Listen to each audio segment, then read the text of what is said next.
January may look like the quiet heart of winter, but for experienced gardeners, it's actually the moment everything begins. While most people are waiting for spring to arrive, the most successful gardens are already taking shape indoors, under grow lights, on sunny windowsills, and in seed trays quietly doing their work. Here's the reality many gardeners learn too late. If you wait until spring to start everything, you've already lost valuable time. Some vegetables simply require a long runway. Miss that early window and no amount of effort later will fully fix it. Plants stay small, harvests shrink, or crops fail to mature at all. These 6 vegetables are especially unforgiving. They demand an early start, steady care, and patience. If they aren't started in January, their entire season can be compromised. If your goal is stronger plants, earlier harvests, and a garden that truly produces, these are the crops that need to be growing right now. 1. Leeks. Leeks are the refined, slow-growing relatives of onions, and they ask for even more patience in return. Unlike onions, which are grown for bulbs, leeks are valued for their long, thick, white stems. Achieving that size and tenderness takes time, often 5 to 6 months from seed to harvest. That long timeline is exactly why January is the perfect moment to begin. When leeks are started too late, they never quite catch up. Even with excellent care later, late-started leeks tend to stay thin and underdeveloped, lacking the thick stalks that make them worthwhile. Leeks started in January spend their early weeks focusing almost entirely on root development. Above the soil, growth appears slow and modest, but underground the plant is building a strong foundation. This quiet beginning isn't a problem. It's essential. Strong roots early on support heavy growth later in the season. Once established, leeks are remarkably cold-hardy. Early transplants can handle cool spring temperatures with ease, but only if they're mature enough when they go outdoors. Starting in January ensures they reach that level of strength in time. Sow leek seeds in trays or small pots, planting them slightly deeper than onion seeds. Keep the soil evenly moist and provide consistent, bright light. Leeks dislike stress, and irregular watering or poor lighting can stunt them permanently. As the seedlings grow, they form stiff, upright leaves. By spring, well-started plants will be sturdy enough for transplanting into trenches or deep holes. As the season progresses, soil is gradually mounded up around the stems, a technique known as blanching, which creates the long, pale stalks leeks are famous for. By fall, leeks that were started early reward. Your patience with thick, tender, mildly sweet stems that actually improve in flavor as temperatures drop. Many can be harvested well into frost and even light snow. Leeks that miss this early start rarely reach that level of quality. January is the clear dividing line between thin, disappointing plants and beautiful, full-sized leeks worthy of the kitchen. 2. Onions. Onions are a crop that quietly punishes impatience. They don't respond well to shortcuts, they don't speed up to compensate for late starts, and they absolutely require an early beginning if you want large, firm, fully developed bulbs. For onions, January isn't just a helpful suggestion, and it's non-negotiable. What makes onions different from most vegetables is that bulb formation is controlled by day length, rather than temperature. As daylight hours increase in late spring and early summer, onions receive a biological signal to stop producing leaves and begin forming bulbs.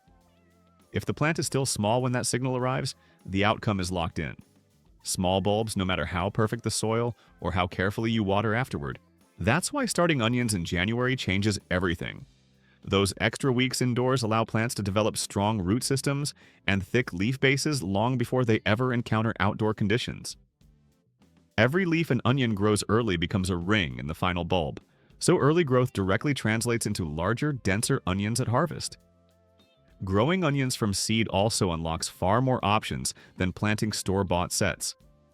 You can choose sweet onions, long-keeping storage types, red, white, or yellow varieties, and match the correct day-length type to your region. Long day, short day, and intermediate day onions all benefit enormously from a January start, especially in cooler climates. Sow onion seeds thickly in shallow trays or containers, barely covering them with soil. Onion seeds don't need depth.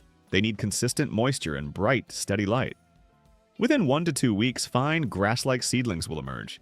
They may look fragile, but this stage is crucial. Strong light is essential to prevent stretching. As seedlings grow, trim the tops back to about 3 to 4 inches tall. This doesn't damage the plants, it strengthens them. Trimming encourages thicker stems, stronger roots, and sturdier transplants. Think of it as resistance training for onions. By early spring, January started onions are pencil thick and ready to face outdoor conditions. Once transplanted into the garden, they grow aggressively, already weeks, sometimes months, ahead of onions started later. Gardeners who skip January often wonder why their onions stay small or fail to bulb properly. The reason is simple. The critical growth window passed before the plants were ready. 3. Peppers may thrive in heat, sunshine, and long summer days. But what they absolutely do not tolerate is being rushed. From seed, peppers are among the slowest vegetables to develop. Germination alone can take 2 to 3 weeks, sometimes longer, and once seedlings emerge, growth is steady but unhurried. That slow pace is exactly why January starts are so important. Peppers need time, not just to produce leaves, but to build thick stems, strong branching, and deep root systems capable of supporting heavy fruit later. When peppers are started too late, they simply run out of season before reaching their full productive potential. A January start gives peppers a long, protected runway. Instead of scrambling to catch up in spring, they develop gradually indoors, safe from cold nights and unpredictable weather. By the time they are transplanted outside, they're already sturdy, confident plants rather than delicate seedlings. Warmth is essential for pepper germination. Seeds sprout best between 75 and 85 degrees Fahrenheit, which often requires a heat mat indoors during winter. Without adequate warmth, seeds may rot or stall instead of sprouting. Once seedlings emerge, intense light becomes critical. Peppers need strong, direct light to prevent weak, leggy growth. Thick stems later are built under bright light early. Peppers started early develop a solid structural framework before flowering begins. This matters more than many gardeners realize. Each branch becomes a potential fruit-bearing site. The more branching a pepper plant develops early, the more flowers, and ultimately peppers, it can support. When peppers are started late, they often begin flowering while still small. The result is fewer branches, fewer flowers, and fewer fruits. Harvests arrive late and may not fully ripen before cool weather returns. In cooler climates especially, January is the dividing line. Early started peppers can produce steadily all summer and well into fall. Late started peppers often deliver only a handful of fruits before frost ends the season. Peppers reward patience. Give them time in January and they respond with thicker walls, better flavor, heavier yields, and earlier harvests. Skip that early start, and no amount of summer heat can recover the lost weeks. 4. Eggplant.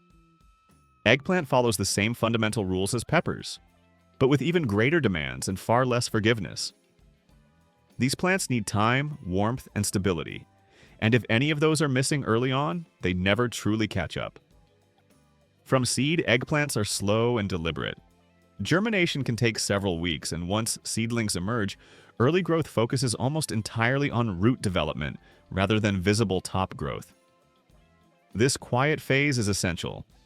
January starts give eggplants the time they need to build deep, powerful root systems and thick, woody stems long before outdoor planting. That early structure determines everything. Eggplants produce large, heavy fruits. Without strong stems and a solid root base, plants struggle to support blossoms, suffer from poor pollination, and often drop flowers before fruit can set. Late-started eggplants frequently appear healthy, but fail to produce meaningful harvests.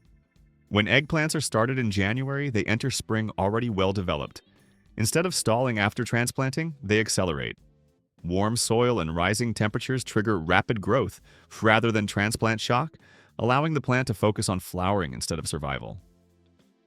Time is especially critical for eggplants because they need long stretches of warmth to flower, set fruit, and allow those fruits to fully mature. In many regions, summer heat arrives quickly and disappears just as suddenly. A late start means eggplants are still trying to grow when they should already be producing. Strong early development results in thicker stems, more branching, better airflow, and improved pollination. Flowers stay on the plant instead of dropping, fruit sets more reliably, and eggplants grow larger, glossier, and more evenly shaped. Late-started eggplants often manage a few small fruits before cooling temperatures slow growth to a stop. January started plants continue producing through late summer and into early fall. If your goal is firm, glossy eggplants with deep color and rich flavor, not thin plants with disappointing yields, January isn't optional. It's the foundation that everything else depends on. 5. Celery. Celery is one of the most misunderstood crops in home gardens, and without question, one of the least forgiving.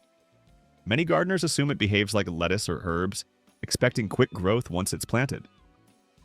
Celery doesn't work that way. It follows its own rules, and if you miss the January starting window, it almost always shows later in the season. Celery has an extremely long growing cycle, often requiring 120 to 150 days from seed to harvest. What makes it even more challenging is its painfully slow start. During the first several weeks, celery seedlings appear to do almost nothing at all. This isn't a sign of failure, it's simply how the plant develops. Starting celery in January gives you something it absolutely demands: time. You're not pushing growth or trying to force progress later. Instead, you're allowing the plant to establish itself gradually, exactly as it prefers. Celery seeds are incredibly small, almost like fine dust, and they need light to germinate. If they're buried even slightly, germination can fail completely. Seeds should be pressed gently onto the soil surface and kept consistently moist. Even brief drying during this stage can halt germination entirely. Temperature stability is just as critical. Celery germinates best between 65 and 75 degrees Fahrenheit. January indoor conditions make it much easier to maintain this steady warmth, something that's very difficult to achieve outdoors in early spring. Once seedlings emerge, patience becomes essential.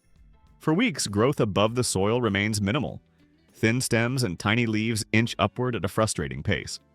But underground, celery is doing important work, building a dense, extensive root system that will later support thick, crisp stalks.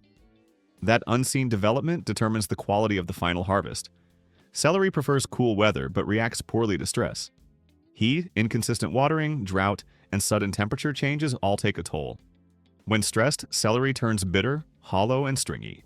Starting early allows plants to mature before intense summer heat arrives, preserving the crisp texture and mild flavor celery is prized for. Gardeners who delay celery until spring often spend the entire season chasing problems. Plants stay thin, bolt prematurely, or never develop substantial stalks at all. In many cases, the harvest simply doesn't justify the effort. January. Started celery enters the garden strong, well-rooted, and ready for steady growth. By the time summer arrives, it's mature enough to handle warmer conditions without sacrificing quality. With celery, timing isn't a minor detail. It's the difference between disappointment and success. 6. Artichokes. Artichokes exist in a category all their own. They're not just vegetables, they're long-term investments that demand planning, patience, and commitment. But when grown correctly, they reward you with one of the most impressive and distinctive harvests possible in a home garden. From seed, artichokes take an exceptionally long time to mature. Many varieties require 8 to 12 months before they're capable of producing edible buds. Because of this, timing isn't just important, it's everything. Starting artichokes in January gives them the extended growth period they need to build size, strength, and energy reserves. Without that early development, plants may grow lush foliage but never reach the threshold required to form buds. Artichokes are also highly sensitive to temperature signals. Most varieties need exposure to cool conditions to trigger flowering later in the season. But here's the crucial detail. The plant must be large and mature enough to respond to that cold cue. Small, underdeveloped plants simply ignore it. January starts ensure artichokes are already well established when spring temperatures fluctuate. That early exposure to cool weather becomes a flowering signal rather than a stress event. As they mature, artichokes become massive, architectural plants with thick stems and silvery, deeply cut leaves. They dominate garden space and create a dramatic visual presence. But all of that growth only happens when the plant has had enough time from the very beginning. Gardeners who start artichokes too late often end up with beautiful foliage and no harvest. The plants look impressive, but the edible buds never appear. In almost every case, that disappointment traces back to one mistake: starting too late. When artichokes are started in January, they enter the growing season ahead of schedule. They grow more vigorously, respond correctly to environmental cues, and are far more likely to produce large, tender buds in their first year. And once established, many artichoke plants continue producing for years, making that early investment even more rewarding over time.